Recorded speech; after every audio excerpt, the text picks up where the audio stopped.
अस्सलाम वालेकुम जी, मैं हूं अदील राज। आप देख रहे हैं मेरा यूट्यूब चैनल। सबसे पहले तो सब्सक्राइब जरूर कीजिएगा और अपने फीडबैक से ज़रूर आगाह कीजिएगा। जनाबे वाला कोहाट में तहरीक इंसाफ का जलसा हुआ, अच्छा खासा जलसा हुआ। मुझे नहीं मालूम सिग्निफिकेंस क्या है कोहाट में जलसा करने की, क्यों किया गया, लेकिन कुछ पैगाम सुहेल अफरीदी ने दिया है। सबसे पहले तो उस पर बात करेंगे। साथ साथ जनाबे वाला नून लीग बहुत ज़्यादा पुड़क रही थी कि बाजवे का एहतसाब करो, बाजवे का एहतसाब करो। खास तौर पे दो लोग, ख्वाजा आसिफ साहब बेचैन थे, गिडोई की तरह वो मचल रहे थे। राना सनाउल्लाह भी मुंह से कुछ शोले निकाल रहे थे। तो आज अंसार अब्बासी साहब ने उनको मुंह तोड़ जवाब दे दिया। उनको बता दिया जनाबे वाला कि बाजवे का एहतसाब हो सकता है कि नहीं हो सकता। राना सनाउल्लाह का कड़वा सच क्या है वो भी बता देंगे। सुहेल अफरीदी साहब अगर हट के दरमियान में से आवाम बेकाबू हो जाएगी, इस पर बात करेंगे। Social media influencers mister Patlu, Nadeem Naniwala, Ducky Bhai, Rajab Bhatt, astrology और ऐसे बहुत सारे बिग ब्रदर के काबू में है। ये भी क्या कहानी है, इस पर भी बात करेंगे। अच्छा जनाब, सबसे पहले तो जलसे की बात कर लेते हैं। सुहेल अफरीदी साहब फरमाते हैं इमरान खान का जेल से पैगाम आ चुका है कि आज़ादी या मौत। तो इस दफ़ा हम जाएंगे तो या कफन में वापस आएंगे या आज़ादी लेकर आएंगे। ये बात का डर तो जाहिर बात है मुक़्तदर हलकों को भी है, ठीक है, सब कुछ को है, लेकिन ये आएंगे कब, ये भी एक अजीब सी बात है। सुहेल अफरीदी साहब का ये भी जलसे में कहना था यहाँ पर पॉलिसी इमरान खान की चलेगी, यहाँ पर राज इमरान खान का होगा। वो मकबूल और कबूल तरीन लीडर है, इसने हमारी तरबियत की, हम इसकी सुनेंगे। बिल्कुल सुनेंगे जनाब, सुने तो सही। इनकी मुझे एतराज़ खास नहीं है, लेकिन जब आप कहते हैं, जुनेद अकबर साहब कहते हैं कॉल देनी है तो चकजई साहब ने देनी है, मैं यकीन दिलाता हूँ हम एक पेज पर हम तैयार हैं। अच्छा जी, आज आप तैयार हैं, और डी चौक हो या डेला जेल हम तैयार हैं। लेकिन प्रॉब्लम क्या है, देखिए मेरा नोट्स वाला मोबाइल ये वापस आ चुका है। वो वाला मोबाइल जो दूसरा था मैंने बेच बूझ दिया, वो ये भी चला जाएगा। तो खैर जनाब, वो कहते हैं 26 नवंबर को हमारी तैयारी नहीं थी। क्यों नहीं थी जी, साल से आपको पता था, तो 26 को तैयारी क्यों नहीं थी?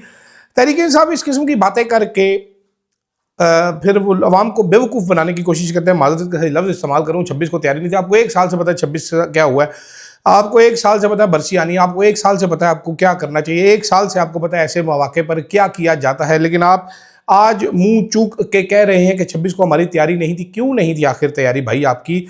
क्या वजूहात थी जिनकी बिना पर आपकी तैयारी नहीं थी? वो ज़रा मेरे को अपन लाला को समझा दीजिए। अपन बड़ा आपका वो होगा, आभारी रहेगा कि आपकी तैयारी क्यों नहीं थी और क्या वजह थी तैयारी। ऐसी बातें नहीं करनी चाहिए। आप ये कह सकते थे जुनेद अकबर के हम आना नहीं चाहते थे, हमारी स्ट्रैटेजी नहीं थी, बेहतर लफ्ज होता, तैयारी नहीं थी।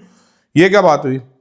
और मरीम नवाज पे भी अटैक किया। उन्होंने कहा जी एक मैंडेट चोर जिसने लाहौर की आवाम के मैंडेट पर डाका डाला, जाली तरीके से पंजाब की वज़ीर आला बनी, जो का के ऊपर की और की के ऊपर के लिखती है, वो मुझे मशवरे दे रही है। ये लाइन बड़ी अच्छी थी, का के ऊपर की के ऊपर के, ठीक है। अब ये सारी बातें हो रही हैं जनाब जलसे में। वहां पर शफी जान साहब ने यह भी कहा है कि भाईजान बीच में से सुहेल अफरीदी अगर हट जाए तो आप लोगों के जज्बात नहीं काबू कर पाएंगे। उन्होंने ये भी कहा है कि तुम्हारी प्रेस कॉन्फ्रेंस की ऐसी की तैसी, जो करना है कर लो।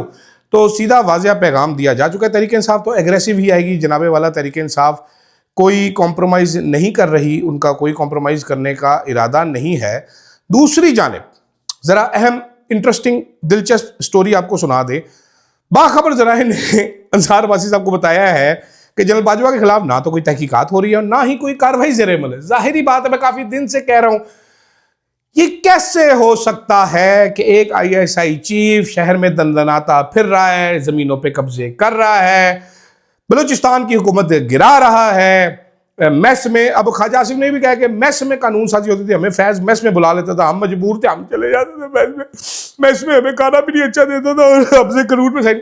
क्या बकवास है ये, वैसे कैसी, I do not understand bro, ये कैसी बातें हैं। सॉरी मैं बैग जाता हूँ, मैं नकलें उतारना शुरू कर देता हूँ, लेकिन ये क्या बकवास बात है, ठीक है। अब वो कह रहे हैं, अंसार अब्बासी साहब ने लिखा है कि बाज़ हल्कों में फैलाई जाने वाली ये चहमगोइयाँ बेबुनियाद है, यानी कि ख्वाजा आसिफ साहब जो बातें कर रहे हैं वो बेबुनियाद है।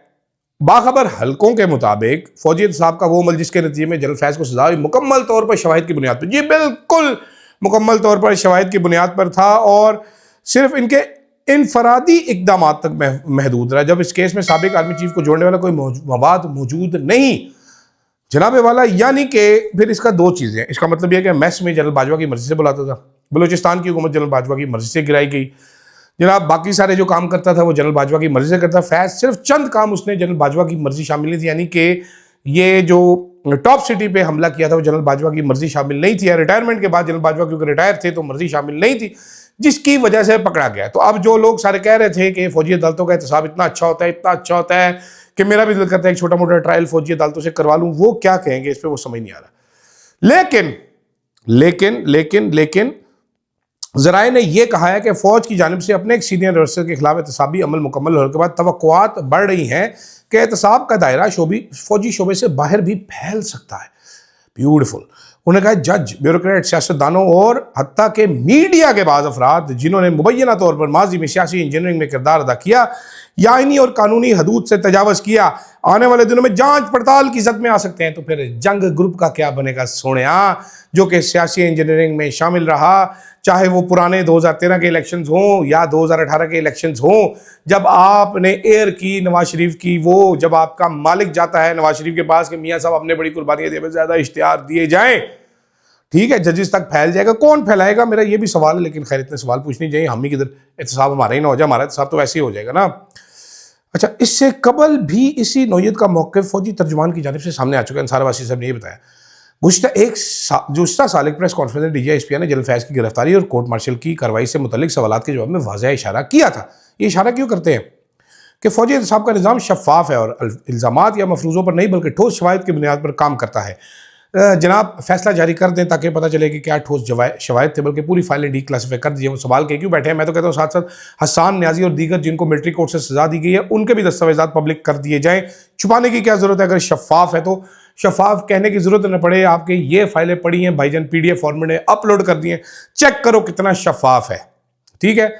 जब उनसे पूछा गया साबिक वज़ीर-ए-आज़म को जनरल फैज़ के केस के सिलसिले में आर्मी एक्ट के तहत मुकदमे का सामना पड़ सकता है, तो DGI-SPR ने इस सवाल को मफरूज़ा करार दिया और कहा कि मामला अदालत में ज़ेर समाअत है। ताहम उन्होंने इस बात पर जोर दिया कि फौजी कानून के तहत अगर कोई फ़र्ज़ ज़ाती या सियासी मफादात के लिए ऐसे शख्स को इस्तेमाल करता हुआ पाया जाए जो आर्मी एक्ट के दायरे इख्तियार में आता हो तो उसके शायद मामूल हो तो कानून अपना रास्ता खुद इख्तियार करेगा। पाकिस्तान में कानून अपना रास्ता खुद इख्तियार नहीं करता जनाब। कानून को रास्ता बताया जाता है, दिखाया जाता है। कानून को आप घसीटते घसीटते लेके आते हैं, जैसे आप दरिया में से पानी निकाल के या नहर में से पानी निकाल के छोटे नाले बना के फसल को बनाते हैं। तो पाकिस्तान में कानून कोई रास्ता इख्तियार नहीं करता, कानून लाश की तरह पड़ा रहता है और उसको आप घसीट घसीट के लेके आते हैं कि आजा इधर आजा कानून, एनू लग जा, एनू चिमड़ जा कानून। फौजी तर्जुमान से साबिक आर्मी चीफ जनरल बाजवा और DGI-SPR नवीद मुख्तार के किरदार के बारे में सवाल किया गया जो जनरल फैज़ की तकरीर और तरक्की से मुतल्लिक है। अब क्योंकि अंसार वासी साहब ने शुरू में कहा था कि जी आला तरीन फौजी ज़राए हैं, तो अब वो पता चल गया, उन्होंने स्टोरी के बीच में लिख दिया कि उनकी DGI-SPR साहब से बात हुई है। तो इसलिए DGI-SPR साहब ने ये बताया है कि जनरल बाजवा का कोई एहतसाब नहीं होगा। इसके जवाब में DGI-SPR साहब ने जोर दिया कि ऐसे शख्स के इक़दामात को दूसरे से जोड़ना नाइंसाफ़ी होगी जिसने अपनी ज़ाती मफादात के लिए और बाद सियासी अनासर के कहने पर अपनी आईनी और कानूनी हदूद को अबूर किया। ये बयानात और जनरल बाजवा जनरल मुख्तार नवीद मुख्तार के खिलाफ किसी भी सबूत की अदम मौजूदगी वाज़ेह तौर पर इस बात की निशानदेही करते हैं कि जनरल फैज़ के मुतल्लिक मामले में साबिक आर्मी चीफ के खिलाफ कोई केस मौजूद नहीं। एक बंदा एक हमला कर रहा है, एक हाउसिंग सोसाइटी पे कब्जा करने की कोशिश कर रहा है, उसका बॉस जो है वो है लेफ्टिनेंट जनरल नवीद मुख्तार। जाहिर बात है एक मेडलों से भरा हुआ सीना, चौड़ी छाती, उसके बाद उसका बॉस है जनरल बाजवा, 56 इंच की छाती और 3.5 मन के मेडल्स हैं उनके पास। उनको ये नहीं पता चला कि उनका एक जूनियर क्या कर रहा है। बेसिकली जब बात करते हैं DGI-SPR साहब के इमरान खान साहब की पॉलिसी दी है बाजवा की, तो कहते हैं बॉस तो इमरान खान था, यहाँ पर बॉस तो बाजवा था ना, कसूर तो बाजवा का बनता है। कैसे एक बंदा ऐसा गंदा बंदा प्रमोट करते रहे आप लोग और मालूम होने के बावजूद प्रमोट करते रहे? This is very questionable. ये मुझे लगता है DG साहब ने नहीं कहा होगा, क्योंकि उनको पता होगा, ज़ाहिर बात है अंसार वासी साहब ने खुद से जोड़ दी। मैं DG साहब पे ऐसी बात बिल्कुल वो कह नहीं सकता, ज़राए का कहना है। अब आगे से DGI-SPR को वो करके अब ज़राए पे आगे, ज़राए का कहना है अगर बाजवा के खिलाफ कोई इक़दाम नहीं हो रहा, ताहम फैज़ के बाद की सूरत को एक वसी तर एहतसाबी अमल का दरवाज़ा खोलना चाहिए, जिसका मकसद इन सिविलियन अदारों को अफराद को निशाना बनाना जो मुबैना तौर पर माजी में गैर आईनी इक़दाम की सहूलत फराहम करने या उनसे फ़ायदा उठाने के मरतकब हुए उनके बकौल इस नौयत का एहतसाब इसलिए ज़रूरी है ताकि ज़िम्मेदारी का तयन हर सतह पर हो और इससे चुनिंदा अंदाज में लागू ना किया जाए। यानी कि अब फौजी तर्जुमान साहब ये चाहते हैं कि बाकी इदारों में भी सब में एहतसाब का अमल हो सके। जनरल अहमद शरीफ साहब ने, नाम भी नहीं मुँह पर चढ़ा है, जनरल अहमद साहब ने बताया कि जी बस वो बाजवा बेकसूर है, बाकी सब जाएँ भाड़ में और अब एहतसाब करने वाला हम सब का एहतसाब कर देंगे। लेकिन राना सनालो कोई और कहानी सुनाते हैं। वो कहते हैं कैसे हो सकता है कि एक आर्मी चीफ को पता ना हो कि उसका DGI से क्या करता फिर है, विच इज़ लॉजिकल। अंसार वासी साहब ने स्टोरी तो कर दी है, लेकिन मेरा दिल मुतमईन नहीं हो रहा, इससे मैं मानने के लिए तैयार नहीं हूँ स्टोरी। देखते हैं क्या बनता है इस स्टोरी में आगे चल के। आगे आपको एक छोटी सी खबर 1.5 मिनट की सुनाता हूँ। इंटरेस्टिंग खबर है भाईजान। इंटरेस्टिंग खबर ये है कि बिग ब्रदर साहब ने काफ़ी सारे यूट्यूबरों को इस्तेमाल करने का फैसला किया। अब मुझे नहीं पता बिग ब्रदर कौन है, मैं आपको बता रहा हूँ सिर्फ। ये रियाजुल हक साहब की खबर है। उन्होंने कहा जी भाईजान, ये वो आरफा नूर साहिबा के प्रोग्राम में थे, वो बता रहे थे कि बस इन सारों से काम लिया जाएगा अपनी प्रमोशन के लिए। प्रॉब्लम कहाँ हो रही है, अब बड़ी इंटरेस्टिंग है। इसका आप सीक्वेंस जोड़िएगा। मैं आपको नाम कोई नहीं ले रहा, मैं आपको कुछ चीज़ें बताता हूँ। एक लोहा पाड़ साहब थे, कोई लोहे पाड़ देते थे, कोई शिस्ट्रौलियाँ जियाँ थी, कोई वो पतलू है, कोई नानी है, कोई बट है, कोई डक्की है। ये सारे मिलियंस में जिनके सब्सक्राइबर थे, बड़े यूट्यूबर थे, ठीक है। तो एक साहब आते हैं कोई, जिनके बाल यहाँ से थोड़े से वाइट हैं, जो बदतमीजियाँ करते हैं, बड़े अजीब अजीब से सवालात करते हैं, बड़े गुस्सेनाक सवालात करते हैं। वो एक ताकतवर साहब के चैनल में काम करते हैं। वो पॉडकास्ट शुरू करते हैं, पैसे दे दे के इन लोगों को बुलाया जाता है, इनसे सख्त सख्त सवालात किए जाते हैं। उन सवालात की बुनियाद पर ये कुछ बातें करते हैं। उनके बाद अचानक ही केसेस बनना शुरू होते हैं। डक्की पे केसेस बनता है, पक्की पे केसेस बनता है, पतलू पे केस बन जाते हैं, नानी, रजब, सिस्ट्रोलॉजी, लो अपाड़, सारों पे केस बन जाते हैं। जब ये केस सारे बन जाते हैं, उसके बाद एक को चूक लिया जाता है, चूका जाता है, उसको निशाने इबरत बनाया जाता है। बिग ब्रदर उसको बचा लेता है, उसको कहता है शुक्रिया बिग ब्रदर कर। वो बिग ब्रदर का शुक्रिया अदा करता है। थोड़े ही दिनों बाद नानी और रजब को बरतानिया से इज्जत और एहतराम के साथ VVIP प्रोटोकॉल में लेके आया जाता है, उनकी ज़मानत कराई जाती है और कहा जाता है कि चलो। इसी असना में पतलू, जो कि एक चिटा अनपढ़ है, उसके वो कहता है जी मैं एक बूटों के साथ एक चैनल लॉन्च करने जा रहा हूँ। वो एक डिजिटल चैनल लॉन्च कर देता है। वफाकी वज़ीर अता तारड़ साहब उस चैनल का इफ्तिताह करने के लिए जाते हैं। ये सारी कहानी आप खुद जोड़िएगा, मैं आपको सिर्फ बता रहा हूँ ये कैसे होता है सारा कुछ। ये सारा कुछ हो रहा होता है, अवाम को भनक लग जाती है कि भाईजान ये पार्टी होने लगी है।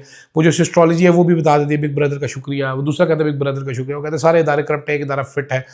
उसके बाद सारी अवाम इन पर चढ़ाई कर देती है कि बाइकआउट करें इन सालों का। उसके जवाब में नानी वाला जो है वो वीडियो बनाता है, कहता है मैं मुर्शद इमरान खान के बारे में एक लफ्ज़ बोल गया, मेरी तो गर्दन ही काट देना। अब रोला ये हो गया है कि भाई प्रोटोकॉल भी दे दिए, कर दिया, इतनी मुश्किल काबू के ये इमरान खान के खिलाफ वीडियो नहीं बनाएंगे तो फिर क्या होगा। तो अब फैसले ये किए जा रहे हैं कि हमारे थोड़े थोड़े बयानिए चलाओ यार, अभी इमरान खान के खिलाफ अभी ना बनाओ, बाद में तो बनानी पड़ेगी, कुछ करना पड़ेगा। तो देखते हैं डील कहाँ मुकती है। पतलू भी यही सफाइयाँ दे रहा है, नानी भी यही सफाइयाँ दे रहा है, रजब भट्ट भी मुर्शद करता था, वो भी कुछ करेगा। आप देखते जाइए ज़रा। इंटरेस्टिंग सिनेरियो इस टाइम पे बना हुआ है, क्योंकि आवाम नहीं मान रही। अभी तक की लेटेस्ट इतलात जो मेरी हैं, जो आखिरी इतलात है, जो आखिरी सब कुछ है, आवाम नहीं मान रही। तो आवाम मानेगी जनाब तो फिर कुछ होगा, आवाम नहीं मानेगी तो कुछ भी नहीं होगा।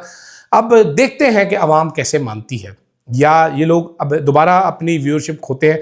क्योंकि अब क्या याद होगा, पंजाब हुकूमत ने बहुत सारा पैसा टिकटॉकरों को और यूट्यूबर्स को लगाया था। वो गंजा पाई जो है, गंजी स्वैग जो है, उसको इधर उधर, वो कौन है, कंवल आफ्ताब और जुल्करनैन को, सबको इन्होंने वो पंजाब हुकूमत के हक में वीडियोस करने के लिए पैसे भी दिए थे। लोगों ने इतनी इनको गालियाँ निकाली थी, इतने इनके चैनल डाउनग्रेड हुए थे कि ये पैसे भी इन्होंने वापस किए थे। माफिया भी मांगी थी कि हम दोबारा वीडियो नहीं लगाई थी। मैंने गंजू ने भी लगाई थी, जुनैद अकबर ने, हालांकि आई रियली लाइक हिम, बड़ा शार्प और विटी आदमी है वो। सारों ने ये काम किया था। तो अब देखते हैं कि अब क्या होता है, इंतजार कीजिए।